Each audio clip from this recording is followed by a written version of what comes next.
Makapigil hininga na bakbakan na naman ang natunghayan nating mga fans. Talagang bumubulusok ang bawat atake ng NU at Uste.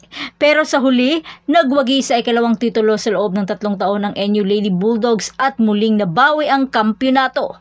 Pero paano nangyaring nasungkit pa ng NU ang kalamangan at momentum? Ano yan? Wala na yung naman siya! Bakit yung palis na ako? Wait ka na pala. Hindi naman yung champion na kung nag-kenyo pa. Ay! Cut! Winalis ng NU Lady Bulldogs ang UST Golden Tigresses sa finals at hindi na pinaabot pa sa Game 3. At pinakita ng Lady Bulldogs ang kanilang lakas at diskarte sa loob ng nakakahingal na 4 na set sa score na 25-23. 23-25, 27-25 at 25-16.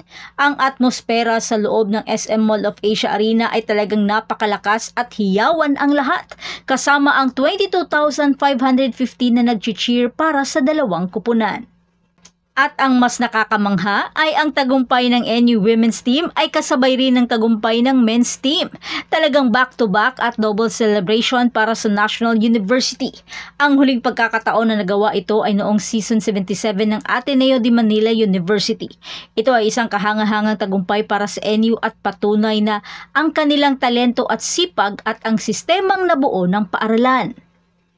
Ipinahayag ni Head Coach Norman Miguel na bumalik upang pamunuan ang Lady Bulldogs ang kanyang pagmamalaki sa paglalakbay ng kupunan, ang matatag na karakter at determinasyon ng mga manlalaro ang nagpabukod sa kanila mula sa kanilang mga kalaban.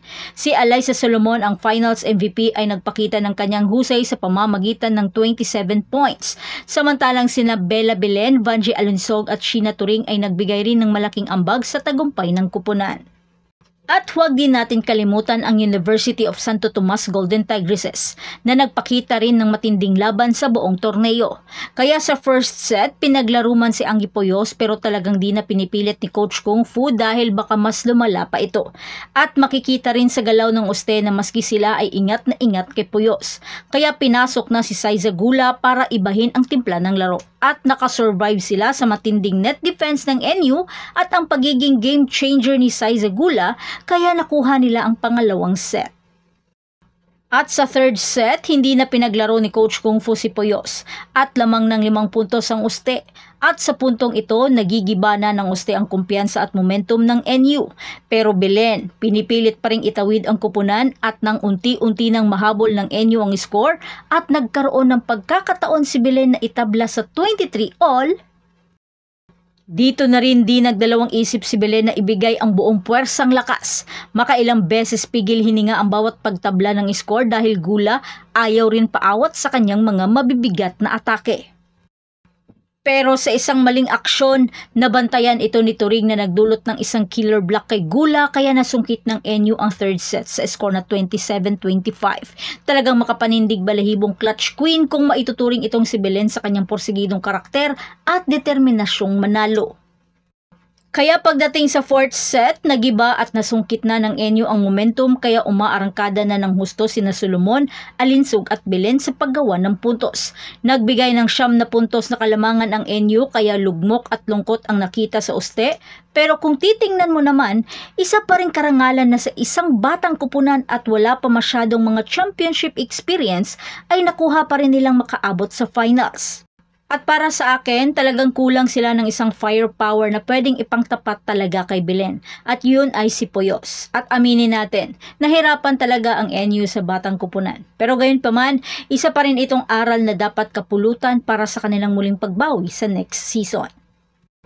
Pero sa huli, ang journey ng NU at ang kanilang hindi nagbabagong mindset at determinasyon ay nagbunga na nagbigay sa kanila ng bagong titulo. Ito ay isang sandali ng pagdiriwang para sa buong komunidad ng NU at sa kanilang mga tagahanga.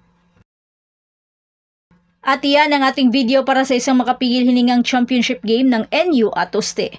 Kaya huwag kalimutan na i-like ang video na ito, mag-subscribe sa ating channel at mag-iwan ng komento at ibahagi ang inyong mga saloobin tungkol sa tagumpay ng NU at ang pagkatalo ng Uste. Sa tingin nyo, kung hindi na injured si Poyos, magkaka-game 3 kaya ang laban?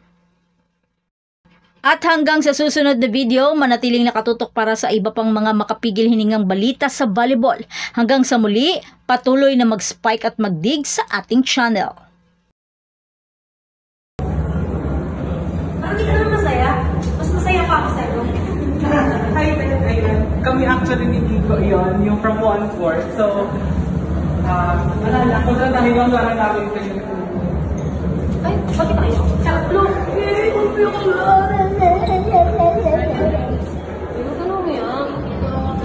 Wala na, iyak ka naman siya! Bakit pinapalis na ako? Wait ka na pala. Hindi naman yung chapter next year. Kung nag-tenyo ka. Ay! Ron! Cut! Cut! Itas niyo po yan. Ganun lang po. Ano yan? Ano yan? Saan ka nasayin sa Vikings? Kating sa'yo ba?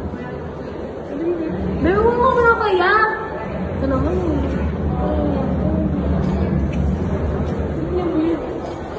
Wait, kailangan kasi namin manalo na pala na kami sa Vikings eh. Ano? Nung third set ka, ano sabi ko? Alam ko yun ang dog show.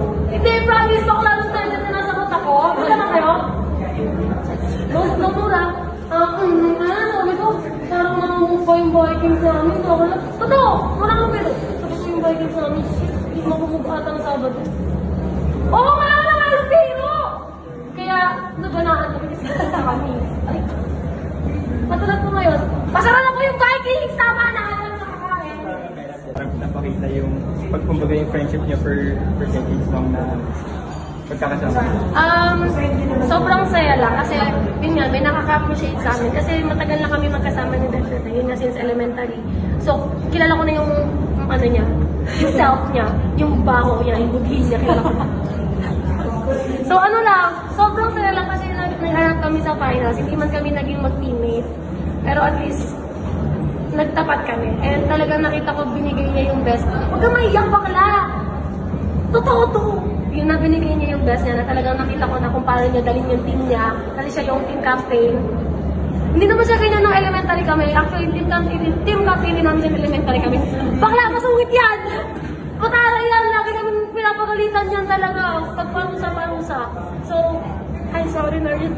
So, alam ko kung gano'n yung takot sa kanya ng mga bata sa US talaga. Okay, matakot dito! Tanungin niyo yung mga bata.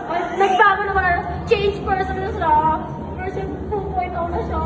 So, yun lang. Sobrang saya lang talaga. Ayun na naman siya. Gabi Pay.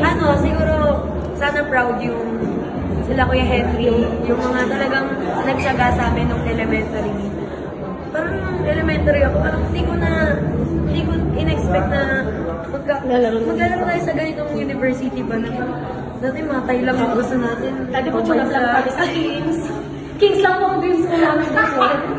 Ayun, nagbunga naman lahat and proud din ako kay Beth. Kasi kala ko magle-libero lang siya. Kasi kung nakikita niyo sa picture, ang laki niyang libero. Pero, ayun. Nag-change kami ng roles. Nilaban niya yung pagiging strength. And, sana ano ba to? Bakit tayo nakakalaw naman to? Mamamatay na pa tayo. Ay, sorry. Hindi, sana pagpatuloy lang natin yung passion natin sa paglalaro. And, sana Bakit wala naman na kami? Bakit parang last nakita na namin ito? ano ba? Wala, huwag tayo matagal sa pag-pursue ng dream job. Kasi job na yung ngayon. Yung sa BBL. So, Uy, God!